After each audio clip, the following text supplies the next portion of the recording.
Tonight on Newswatch, Nelsonville City Council holds its first general meeting since voting to sue to stop the certification of this year's election results. Our long national nightmare is finally coming to an end. Plus, the Senate takes a key step towards ending the longest government shutdown in history. And in sports, Ohio football continues to fight for a spot in the MAC championship as they head to Western Michigan tomorrow. Newswatch starts right now.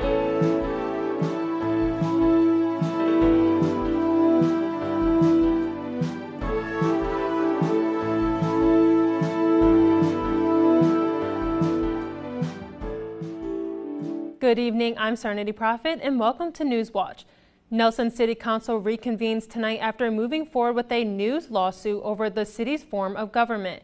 This is the first general meeting since council moved forward with the lawsuit against voters' wishes. The city wants the Secretary of State and Athens County Board of Elections to not certify this year's election results. 11 candidates won position in city government last week, and all of them ran under Issue 23.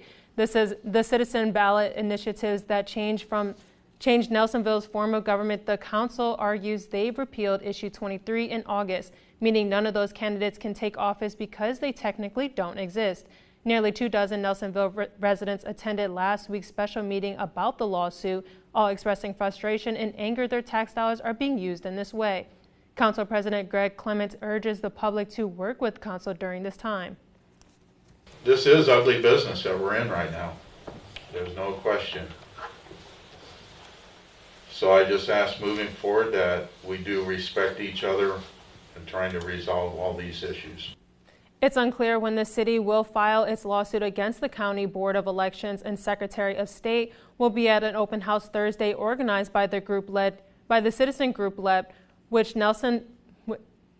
What's next in Nelsonville? Residents can weigh on what they want to see in Nelsonville's future. Ohio families are not seeing any benefits from food stamp card this week, but a check from the state is going towards various Ohio food banks. The check will consist of $7 million and will go towards 8 food banks throughout Ohio in areas like Cleveland, Toledo, Grove City, Akron, and Fairfield. This will help those who are waiting for partial payments from SNAP benefits, which are delayed because the federal government changed how much this state can contribute. And today was the first day of snow this season. Let's take a look at what we're expecting later tonight and later this week. Thank you, Serenity. Yeah, we saw the first snow here in Athens and really much of southeast Ohio. You're looking at College Green at Ohio University here in Athens. You could see the snow painted along here. Not sticking to the sidewalks, but definitely causing a little bit of travel concerns here. Did not stop the hustle and bustle at the university and in Athens as a whole. You see this huge swath of snow moving across much of the Midwest. That is what gave us these very cold conditions and very snowy conditions, moving as far south as Nashville. A very potent Arctic blast moved through, no doubt about it. And you're seeing here across southeast Ohio, well, we're mostly done with the snow, at least for now. We are expecting a chance of some isolated snow showers to move through, mainly from the north and the east from right up here. But right now, the main story are these temperatures. In Athens right now, 30 degrees. Out to the west, it's a little bit cooler. That's close to what we're going to be seeing overnight. Specifically, those low to mid 20s will be moving in here. You're going to be seeing a chance of snow showers, especially between the hours of 1 and 4 in the morning. That's really when you're going to be seeing a chance of some flakes to fly here in this area. But again, it's not going to be a very a potent chance with only a 24-degree low. Some winds will be moving through the area. Expect those feels-like temperatures to be a whole lot colder than that, down into those teens. So tomorrow we will be expecting a warmer day than today. Not a whole lot warmer, but sticking around 40 degrees with a chance of snow showers. So stick around for my full weather forecast to see how much warmer these temperatures could get as we move into later to the week. For now, it's back to Serenity. Thanks, Zach. The season's first major Arctic blast across much of the country has collided with ongoing air traffic control shortages, creating more of a travel mess. Karen Kafa has the latest. Their flight from New Orleans to Chicago was canceled, but when they hopped into a rental car north, Grace Butler and her boyfriend encountered another snag in Illinois early Monday. The cascade of flight delays and cancellations related to the government shutdown has met an Arctic air mass poised to chill the eastern two-thirds of the country.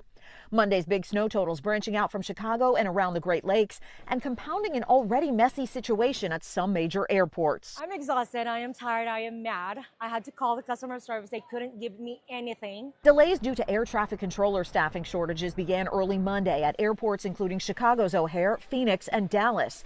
This after the worst weekend for air traffic control staffing since the start of the government shutdown, as controllers are asked to continue to work without pay. When the most disciplined safety workforce in America is forced to think about survival instead of public safety, this is the cost. Some passengers exhausted by a lack of options. When I got here to get my flight to Seattle today because they didn't have Portland, the Seattle flight is delayed, so I cannot get to Seattle, so I cannot get the train to get to Portland. Meanwhile, the Arctic blast has the potential to bring record cold temperatures Tuesday morning as far south as Florida. In Washington, I'm Karen Kafa. Coming up, the Supreme Court rejects the call to overturn its decision legalizing same-sex marriage. And Donald Trump has issued pardons for dozens of his allies accused of trying to aid efforts to overthrow the 2020 election results. And we saw the temperatures absolutely crash last night. Stick around after the break to figure out when we might recover these temperatures back to fall normals. Patriots, come forward. Your country demands your services. These are the times that tried men's souls. Our cause is the cause of all mankind. Sunday at 8 on WOUB. Can you feel the moment? The American Revolution changed the world. With a story unfolds. Everybody had the sense of possibility worth fighting for. What took place here still leaves us in awe.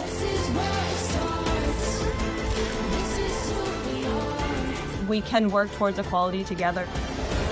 Wow, this is the missing piece. Incredible. To confront these figures from ancient history is a great privilege. Our history tells us who we are, where we came from. And it's all connected. Like links in a chain. Like links in a chain, yeah. All I can do is say thank you.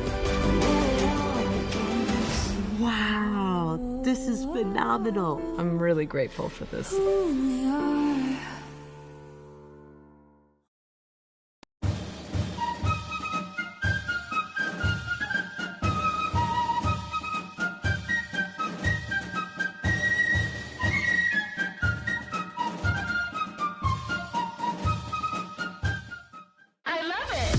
We're on the precipice of a great discovery.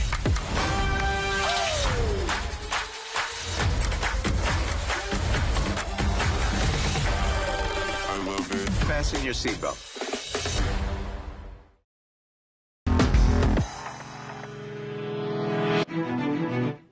The Senate took a key step forward to reopening the government Sunday night as lawmakers pushed to end the longest shutdown in U.S. history. Several Democrat centrists across party lines and reached a deal with Senate GOP leaders with the White House in exchange for a future vote on extending enhanced affordable care subsidies. Ivan Rodriguez has the latest. A Sunday night breakthrough in the Senate is putting Congress on a path to potentially end the shutdown. Our long national nightmare is finally coming to an end. 8 Democratic centrists broke with party leaders to join Republicans in a 60-40 vote to advance a federal funding measure in exchange for a future vote on extending enhanced Affordable Care Act subsidies. However, Republicans have not guaranteed to extend the health care subsidies that are at the heart of the fight, frustrating party progressives. That is a totally meaningless gesture. You can get 100 votes here in the Senate. Won't mean anything because the House is not going to take it up. But for the senators who chose to break, the compounding impacts of the shutdown, including unpaid federal workers, snarled travel due to air traffic controller shortages, and the loss of critical food assistance through SNAP benefits, pushed them to cut a deal. We need to get the government open because we have millions of Americans who are suffering. If the battle plan isn't working, you change the battle plan, you try another tactic. What Democrats do get out of a deal to end the shutdown includes jobs restored for thousands of federal workers fired during the shutdown, protections against mass federal layoffs through the end of the fiscal year, back pay for furloughed workers, and fund SNAP benefits through the 2026 fiscal year. For the millions of Americans feeling the shutdown pain, the end may finally be near. In Atlanta, I'm Ivan Rodriguez. The U.S. Supreme Court turned down a chance to overturn its precedent that recognized a constitutional right to same-sex marriage. The decision threw out an appeal that had upset LGBTQ supporters who feared the High Court might revisit a decade-old ruling and potentially change it. The appeal denied by the justices was from Kim Davis, the former Kentucky County Clerk who refused to issue marriage license after the 2015 ruling. She is facing hundreds of thousands of dollars in legal fees and damages for not issuing those licenses. The Supreme Court is also hearing another case involving concerns over mail-in ballots.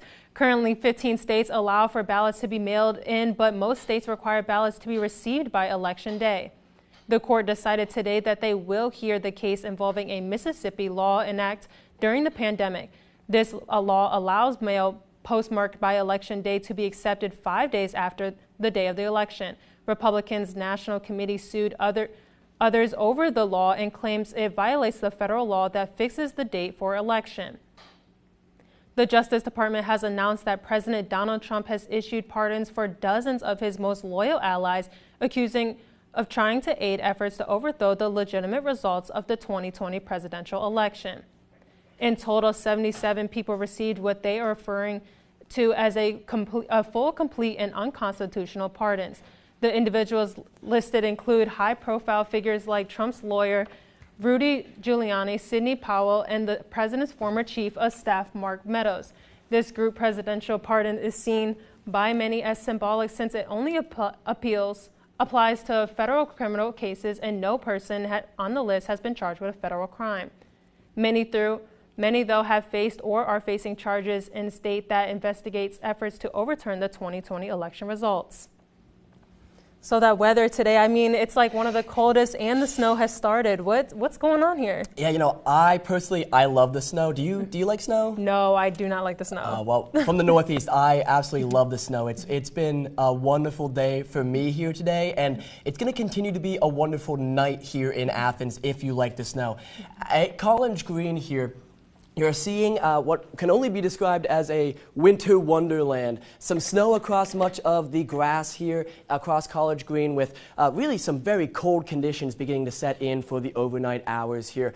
It hasn't stopped the hustle and bustle here in Athens, but nonetheless, we are still seeing a very cold night ahead. So if you're heading out tonight, make sure you bundle up. You're seeing on the radar here across the entire United States, well, just how large the system that impacted us is. The low pressure system, the center of it, is all the way out there with the rain in New England and the Northeast, and all the way back into much of the Midwest, into parts of the southeastern United States, as far south as Nashville and Atlanta saw some snow today. So it's been a very, very cold one across much of the eastern United States. It's going to continue to be a very cold one here as we look ahead. Here in Athens, specifically southeast Ohio, we're mostly done with the rain and the snow. Any precipitation that comes from here on out will be brief, short-lived, just a couple flakes during the overnight hours, but those are mostly expected to stay up to the north and the east there. You're seeing them along the West Virginia border there, but much of the snow has remained down south into West Virginia, and even that's beginning to fall out here, beginning to dissipate. So really the main story are these very cold temperatures. Look across the entire state of Ohio. Here in Athens and southeast Ohio, well, we're sticking below freezing right now, those upper 20s, low 30s, that's about where we're at. But out to the west, we're seeing those colder conditions beginning to set in. From west to east, we're going to see it transition from cold to very cold overnight, with those lows getting down into the low to mid-20s, and that's why we're seeing a special weather statement here for Athens County. That's going to be for dangerous driving conditions tonight because of the freeze, because of the snow that we've been getting. Those are in effect until tomorrow morning, so if you're driving anywhere tonight, make sure you stay safe. Across much of West Virginia, they're dealing with an actual winter weather advisory. That means snowfall is coming down there and expected to continue over the next several hours. For us, again, just some flurries tonight with some overnight lows that are going to feel bitterly cold before tomorrow. We begin the warm-up with, again, a chance of some early morning snow showers, but those Highs getting up nearly to 40 degrees. And why is that? Well, we're going to begin to see a transition in the weather pattern. It's because of this. This is the beginning of a low pressure system. Zooming in a little bit closer to our area, you're seeing it to the west. This low pressure system is pretty much done with our neck of the woods by the time we get to tomorrow. Some lingering showers out to the east into tomorrow night as well. But as we get further along into Wednesday, well, we begin to see a transition here for Wednesday. This low pressure system beginning to move in, it's going to cause us to warm up. We're going to begin to see the transition from winter weather back towards some much more fall-like temperatures here. How that's going to play out exactly? Well, let's take a look. Tomorrow, again, those overnight lows tonight going to feel bitterly cold. Tomorrow, not bitterly cold, but definitely chilly. You're going to need a jacket, maybe even a hat, but you might even be able to ditch the jacket into a sweatshirt by the time we get to Wednesday. Look at these around the low 50s here, mostly sunny skies. That persisting into Thursday before we look later in the week here. The end of your work week into the beginning of your weekend, but we're going to be seeing those temperatures continuing to climb. Friday up into that mid to high 50s before Saturday we crack 60 degrees with mostly cloudy skies. Heading into the rest of the weekend, we will be seeing a good chance of rain, especially rain showers Friday through even into next Monday. So as we wrap up the work week and head into the weekend, expect to see these winter temperatures get out of here and we begin to see a warm up for the future. Thanks, Zach. Millions of Americans are estimated to experience seasonal affective disorder, according to the National Institute of Health. It's a type of depression that happens during the specific seasons, often fall and winter. While many is common, many may not know they have it. Mandy Gaither has the signs of this disorder and ways to overcome the symptoms. The leaves are falling and the days are shorter. If this darker season has you feeling down, you're not alone. Seasonal affective disorder is really just a feature of a major mood disorder like depression. Clinical psychologist Craig Sawchuk with Mayo Clinic says symptoms of seasonal affective disorder come and go with a change in seasons and can include feeling sad, sometimes described as feeling blah. Limbs can feel heavy, there's low energy, and a tendency to want to sleep more. There may also be carbohydrate cravings and weight gain. When those symptoms start to become more prominent, they start to cause problems in day-to-day living, then that's when we look at a difference between just having winter blues versus actually being a problem of clinical concern. Sawchuk says focusing on lifestyle factors can help maintain a regular sleep schedule instead of being tempted to oversleep. Exercise can also help improve mood and health overall, and he says to stay connected. Making sure that we're avoiding the avoidance and avoiding the withdrawal, making plans, being accountable with others and healthy supports can be really helpful. Light therapy can also help. Sawchuk says using a light box for about 20 to 30 minutes when you wake up can provide symptom relief. Cognitive behavioral therapy can also help, and there's always medicine. The medications that we typically use in the treatment of non-seasonal depression, they can actually be very helpful here as well too. For Health Minute, I'm Mandy Gaither. Next in sports, the games just keep getting tougher and more meaningful for Ohio football. Catch a preview for tomorrow night's pivotal game against Western Michigan when we return. Hey, we'll be back after the break, but until then, be sure to follow us on Instagram and X to stay up to date on all the news in Southeast Ohio. And stay tuned for a new episode of The Lookout coming Wednesday.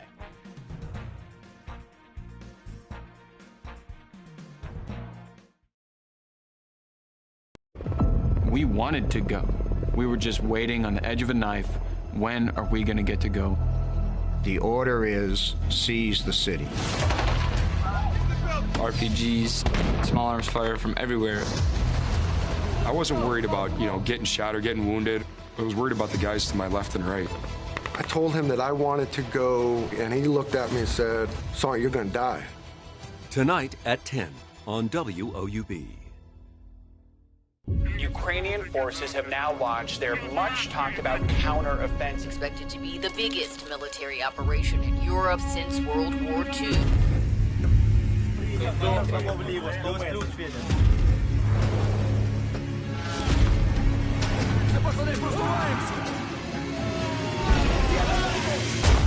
This war is a nightmare none of us can wake up from. Premieres Tuesday, November 25th, 10, 9 Central, only on PBS. For more than 70 years, WOUB Public Media has been the place where people in our region turn to learn how stories of the past ignite the imagination of the future. It's where information, entertainment, and education work together to inform, enlighten, and inspire generations. It's the place where the community gathers to hear and see our world in new and innovative ways. WOUB, the public media you trust that's worthy of your support. When my parents left us their home, we weren't sure what to do with the property. Do you have land, residential, or commercial property you're not using? Donate it and support our station. You may even qualify for a sizable tax deduction. It feels good to be able to give back, and they would have loved that too. Your real estate donation can make a real impact. Call us toll-free or visit us online.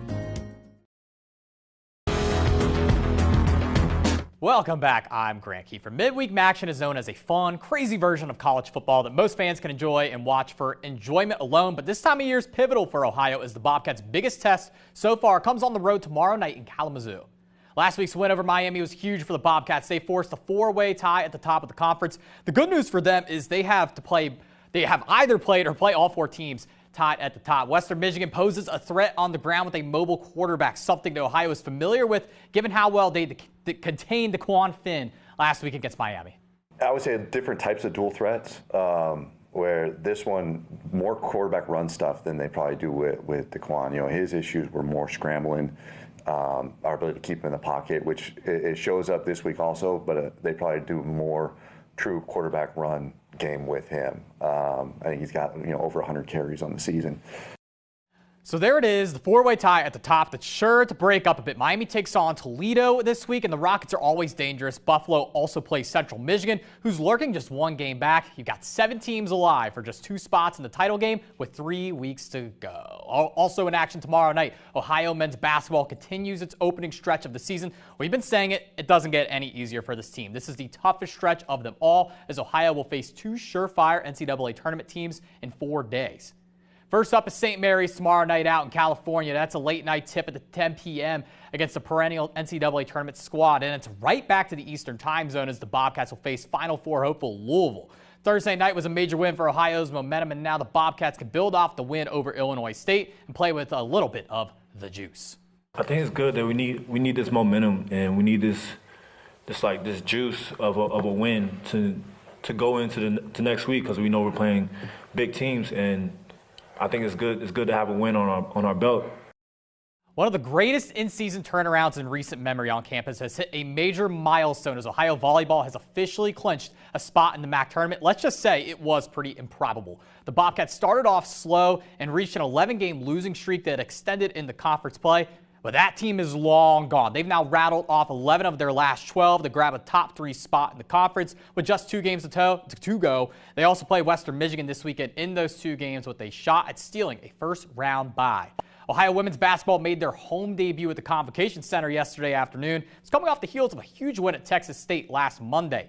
That momentum did not last for long, though, as the Bobcats got boat raced in the second half, falling to Columbia from the Ivy League 92-74. Ohio got out to an early lead in the first quarter, but fell behind and were never able to catch back up. Columbia out-rebounded Ohio and dominated down low, winning the rebound battle 49-24. Ohio's back in action at 11 a.m. on Thursday against Morehead State. A Bobcat Showcase is going to be on the road a lot this week. We're going to be on site in Kalamazoo tomorrow, and we're going to be in Louisville on Saturday. Go follow us on all of our socials to stay up to date with the Ohio Bobcats. Let's go ahead, send it back to Serenity. Still ahead, the beloved PBS show is celebrating its birthday today. And here's a look at what's coming up on your public television station.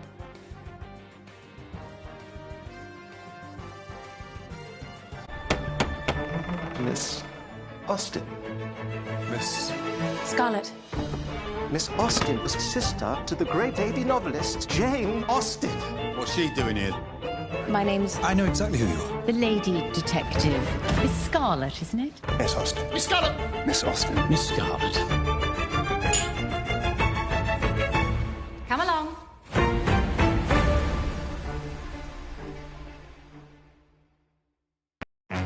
So happy you're home, darling. We're doing a brand new musical. Fabulous.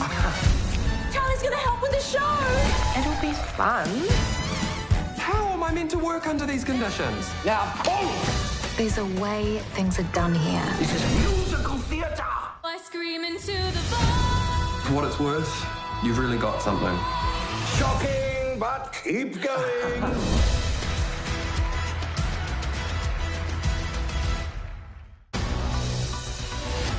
You only live once, but if you do it right, once is enough. This is our chance to prove ourselves. Here's to possibilities. Well, then we best get started.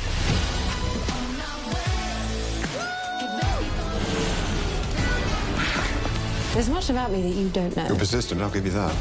You have been busy. Justice never sleeps. Every time I see you, there are more of you, and we're even more successful. You are many things. You're not boring. Let's not get carried away. We are going to do this together. I'm really impressed.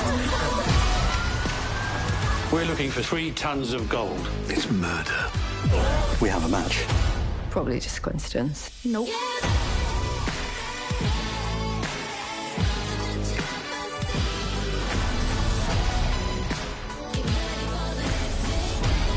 There's never a dull moment.